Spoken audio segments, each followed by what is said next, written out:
AIR news में आप सभी दर्शकों का स्वागत है। नांदेड़ शहर की खदीम ईदगाह की प्लाटिंग का मामला अब तूल पकड़ता जा रहा है।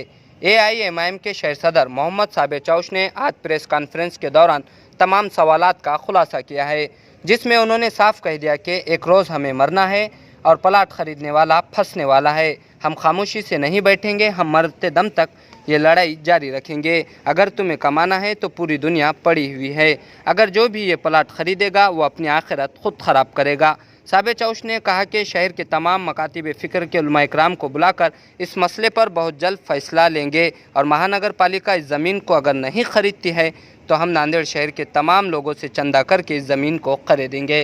Bureau report, Nanded. ज़मीन प्राइवेट थी पर उसके ऊपर महापालिका के अंदर एक रिजर्वेशन डाले गया था। रिजर्वेशन इसका डाले आला था कि मेरे ख्याल से उस टाइम पे मैं जब नहीं था, वो नगर पालिका के दौर से रिजर्वेशन था वहाँ पे, तो वहाँ जब आबादी नहीं थी तो उसके ऊपर मेरे ख्याल से ऐसा मुझे लगता है, अगर कल पेपर वो आ जाएंगे हमारे पास कुछ दिनों में, हम पूरे पेपर कलेक्ट कर रहे, उसके ऊपर हम पूरी तरीके से आपको प्रेस कॉन्फ्रेंस लेके मजलिस इत्तेहादुल मुस्लिमीन एक बड़ा इवेंट ईदगाह बचाओ तहरीक, इंशाअल्लाह हम पूरे आलिम दीन हर मकतब फ़िक्र के पूरे लोगों को जमा करेंगे, एक मीटिंग लेंगे कि भाई इसके अंदर ये जो प्लॉटिंग डाले बोल रहे हैं, ज़मीन हमारी है बोल रहे, बिल्कुल ज़मीन जिसकी रहती है उसका नाम 7/12 पे रहता है, ये मैं भी मानता हूँ। तो कुछ लोगों ने, जब मुझे पता चला, कुछ लोगों ने आज से 7-8 साल पहले तो शारदा कंस्ट्रक्शन बोल के कंपनी है मोरगे, उनके पास वो ज़मीन वो लोगों ने ख़रीदे थे। तो कुछ अपने लोगों को, मुझे भी मर के मुंह दिखाना है, तो मेरे सामने वो बात आई थी कि भाई आप एक नहीं इसमें एक नहीं कुछ आवाज़ उठाओ। तो जब कांग्रेस के कुछ लोगों ने मोरगे के नाम पर वो ज़मीन उसको लेने लगाए थे कि आप ये ख़रीद दीजिए और बाद में हम इसकी प्लॉटिंग डालेंगे और इसका एक लेआउट बना के और कुछ ज़मीन हम ईदगाह को महापालिका को हैंड ओवर कर देंगे, फ्री में दे देंगे बोल के, तो शारदा कंस्ट्रक्शन वाले ने जब से लिया तो उसके बुरे दिन चालू हो गए।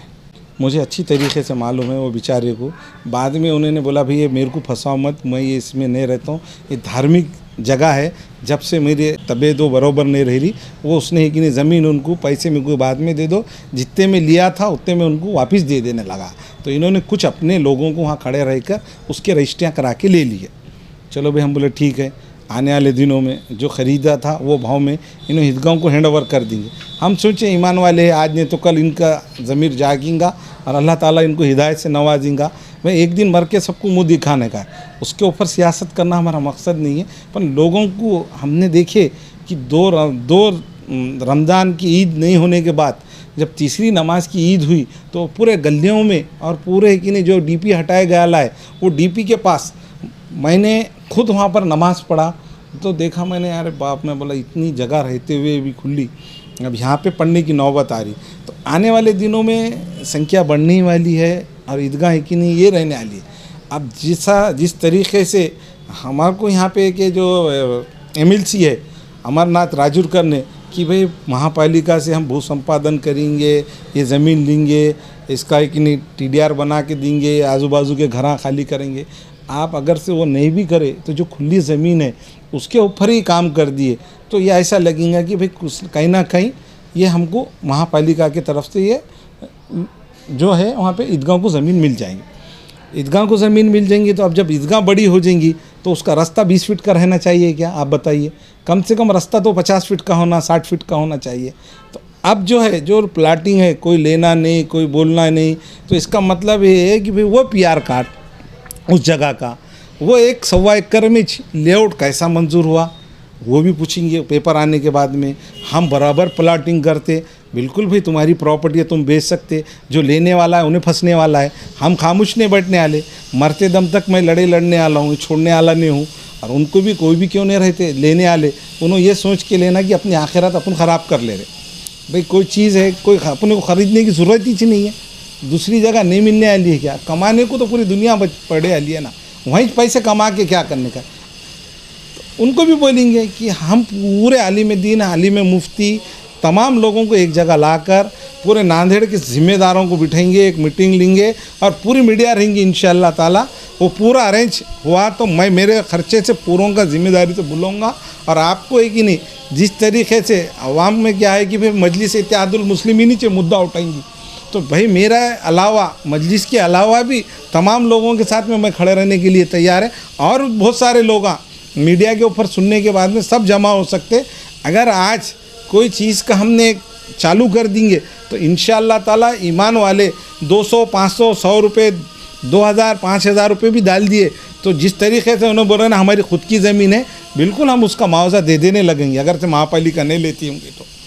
ये कैसा है कि आज देश के अंदर ज्ञान बाबरी मस्जिद ये जो हो रहा है तो इसके पीछे कहीं ना कहीं हमको ऐसा लग रहा है कि ये इशू में हमारा जो ईदगाह का इशू है, इससे पहले भी आपको मालूम है अभी बीच में से रास्ते का भूमि पूजन कर दिए वहाँ पे। भाई अभी काम करना ज़रूरी था क्या? जब तक ईदगाह को हैंड ओवर ज़मीन नहीं हो चुकी हो वो रास्ता बीच में से डाल देंगे तो इसका मतलब ईदगाह को 2 हिस्सों में बांट देने का काम कर रहे हो। हमको ऐसा लगता है कहीं ना कहीं अब इलेक्शन की घबराहट की वजह से ये लोगों का है कि नहीं स्पीड बढ़ गई है। तो आने वाले दिनों में जो भी करेंगे वो रास्ता बनने के बाद भी रास्ते को गेट लगा दिया जाएगा, नहीं तो ये बच्चों के लिए प्ले ग्राउंड बोल के ख़रीदे जाएगा। महापालिका चाहे तो बहुत कुछ कर सकती। अभी गुंटेवारी में इतना पैसा आ रहा है महापालिका के अंदर, अगर महापालिका में एक हाथी सत्ता है तो माननीय अशोक चौहान साहब को भी हम जाकर मिलेंगे कि भाई ये हमारी ईदगाह का मसला है, ये पार्टी का मसला नहीं है किसी का।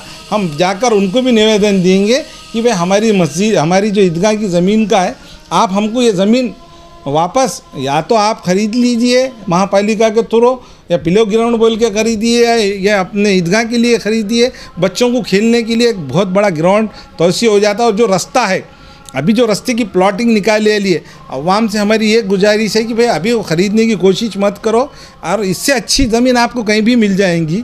आप है कि नहीं ईदगाह को लोग आएंगे तो कभी कभी हादसा होगा, एक साथ पूरे लोग निकलेंगे कहाँ से, तो इसलिए कि नहीं ईदगाह का कम से कम वो रास्ता 80 फीट का तो होना चाहिए मलंग बाबा के घर तक के। इतना भी होगा तो कहीं है कि नहीं पार्किंग हो जाती, कहीं कुछ है भाई ईदगाह के लिए जैसा बता रहे कि भाई हमारी ख़रीदी वाली ज़मीन है, आपको उस तरीके का पूरा पेमेंट दिया जाएगा। आपको एक नहीं अगर कमाना ही है वहाँ पे तो आखिरत भी आपकी सोच समझ के करना चाहिए। ये मेरा इतना आप लोगों से एक रिक्वेस्ट है। और मीडिया के माध्यम से आने वाले दिनों में ये तहरीक बनने होने वाली है। ये मैं मेरे अलावा पूरे लोग ये बात को है कि नहीं आगे बढ़ाना चाहिए और मैं उनके साथ में आगे खड़े रहने के लिए तैयार हूँ। मैंने कलेक्टर साहब को, कमिश्नर साहब को एक निवेदन दिया है जिसके अंदर 5/1 की जितनी भी ज़मीन जो मुनासिब है वहाँ के कमेटी के लोगों को, ज़िम्मेदारों को बुलाओ और जब लेना चाह रहे तो साइज़ क्या होना चाहिए, रास्ता कितना बड़ा होना चाहिए, पार्किंग होना चाहिए। नमाज़ पढ़ने को लोग बहुत आ जाते पर लेकिन बड़े जो लोगों को लिए ये होना चाहिए ना, पार्किंग के लिए जगह भी तो होना चाहिए ना।